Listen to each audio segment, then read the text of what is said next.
పండు నువ్వు ఎక్కడ నేర్చుకున్నావు పండు? మనం అంటే ఎక్కడో కాదు, అలాగని ఎక్కడ చూడలేదని కాదు, షాపుల్లో చూస్తాం కదా.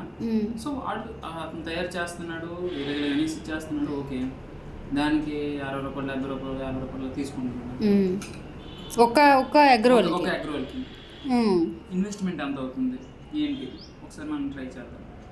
బాగుందా ఓకే, బాగాలేదా ఓకే, బట్ ఏదైనా సరే ఎక్స్పీరియన్స్ అనేది చాలా అవసరం. ఓకే, చాలా అంటే చాలా అవసరం జీవితంలో.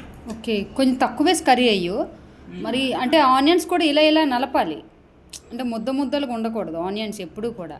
Okay okay, thank you for suggestion. ఇప్పుడు చాస్ అయ్యో, చీజ్ వద్దు. ఓకే, ఓకే, చాస్ కూడా గట్టిగా పెద్దది కన్నం అయిపోయింది ఏంట, జస్ట్ అలా చాలు. ఎందుకంటే ఆల్రెడీ టమాటా కర్రీ ఉంది కదా స్వీటు, ఇది వేస్తే ఇంకా స్వీట్ అయిపోద్ది. టమాటాలో మనం కారం వేసాం కదా, సో ఇక్కడికి సరిపోతుంది. ఓకే, చూసావా ఆ ఆనియన్ ఎట్లా బయటకు వచ్చేస్తుందో, అది ఇది ఉందనుకో. వావ్, చాలా బాగుంది. ఓకే, ఆ కర్రీని కొంచెం బాగా సర్దుకోవాలి. Okay, super.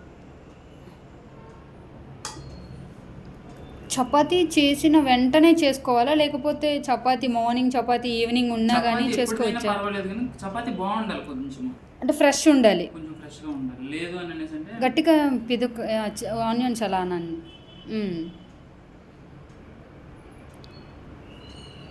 చెప్పండి. లేదు అని అనేసి అంటే మంచిగా రాదన్నమాట, గట్టిగా అయిపోతుంది చపాతీ సెకండ్ టైం కాల్చినప్పుడు.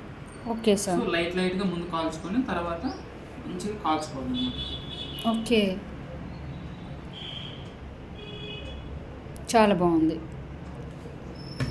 ఇప్పుడు దీంట్లో మనం చీజ్ చేద్దాం. ఓకే, చీజ్ డబ్బాలతో దొరకదా? కాస్ట్ ఉంటుందా ఇది? దొరుకుద్ది, బట్ ఇది కొంచెం కాస్ట్ ఉంటుంది.